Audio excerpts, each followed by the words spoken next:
Τα παρορίσια της Λέσβου είναι ένα πολύ μεγάλο πρόβλημα. Είναι ουσιαστικά σκυλιά, τα οποία είναι μόνιμα δεμένα για να φυλάνε τις περιουσίες, να φυλάνε τα χωράφια από πρόβατα ή από άλλα σκυλιά. Περνάνε όλη τη ζωή δεμένα, σχεδόν χωρίς τροφή, χωρίς νερό, σπάνια είναι εμβολιασμένα, μέχρι να πεθάνουν και να αντικατασταθούν από ένα άλλο βαρελόσκυλο. Στόχος αυτής της έκθεσης φωτογραφίας είναι να δείξουμε τη διάσταση του προβλήματος, ώστε να ευαισθητοποιηθεί ο κόσμος. Να σημειώσω ότι δεν είναι μόνο θέμα ευαισθησίας, είναι και θέμα παρανομίας. Ήδη τον Οκτώβριο στην Ικαρία 3 κτηνοτρόφοι καταδικάστηκαν σε 6μηνη φυλάκιση ο καθένας για βαρελόσκυλα. Την περασμένη εβδομάδα στο Ηράκλειο Κρήτης 2 κτηνοτρόφοι συνελήφθησαν για βαρελόσκυλα. Και θέλουμε να πιστεύουμε ότι και στη Λέσβο, τώρα που θα συγκροτηθεί και θα δραστηριοποιηθεί η Δημοτική Επιτροπή του Δήμου για τα δέσποτα δεσπόζωνα ζώα, θα δούμε και εδώ περισσότερους ελέγχους και ποινές.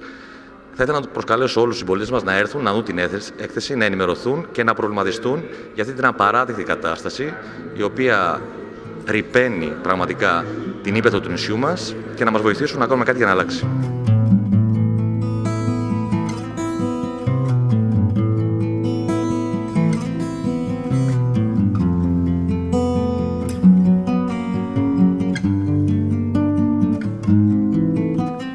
Το βαρελόσκυλο. Ένα σκυλί το οποίο είναι μονίμως δεμένο, συνήθως σε ένα βαρέλι το οποίο χρησιμεύει ως σπίτι του, με ελάχιστο νερό και τροφή μέχρι να πεθάνει. Μετά το θάνατό του αντικαθίσταται από νέο βαρελόσκυλο. Σε ολόκληρη την Ελλάδα, αλλά ιδιαίτερα στα νησιά του Αιγαίου, δίπλα στα σπίτια μας, μπροστά στα μάτια μας και κάτω από το βλέμμα μιας πολιτείας που έθελε τυφλή, συντηρείται ένα συνεχές έγκλημα. Χιλιάδες βαρελόσκυλα φυλάνε τα σπίτια των ιδιοκτητών τους ή τις καλλιέργειές τους από τα περιπλανόμενα κοπάδια προβάτων και κατσικιών. Καθώς είναι μονίμως δεμένα, αυτά τα σκυλιά το μόνο που μπορούν να κάνουν είναι να γαυγίζουν. Συνεπώς δεν είναι φύλακες, αλλά μάλλον ζωντανά σκιάχτρα. Η έκθεση φωτογραφίας δείχνει ένα ελάχιστο και σχετικά ήπιο δείγμα της κατάστασης που επικρατεί στη Λέσβο. Για κάθε μία φωτογραφία που βλέπετε υπάρχουν εκατοντάδες άλλες πολύ πιο σκληρές και πιο φρικιαστικές. Εξαθλιωμένα, πεινασμένα, άρρωστα, μονίμως δεμένα κάτω από τον καυτό ήλιο του καλοκαιριού και την παγωνιά του χειμώνα, αυτά τα άτυχα ζώα περιμένουν δύο μόνο πράγματα: ή το θάνατο ή τη δική σας βοήθεια. Δείτε προσεκτικά αυτές τις φωτογραφίες και νιώστε τον πόνο και την απόγνωση αυτών των αθώων πλασμάτων. Μπορείτε να τα βοηθήσετε. Εάν εντοπίσετε ένα βαρελόσκυλο, ειδοποιήστε τις αρμόδιες υπηρεσίες και καταγγείλτε το περιστατικό. Ήδη τον Οκτώβριο του 2011 στην Ικαρία 3 κτηνοτρόφοι καταδικάστηκαν σε 6 μήνες φυλάκιση για βαρελόσκυλα.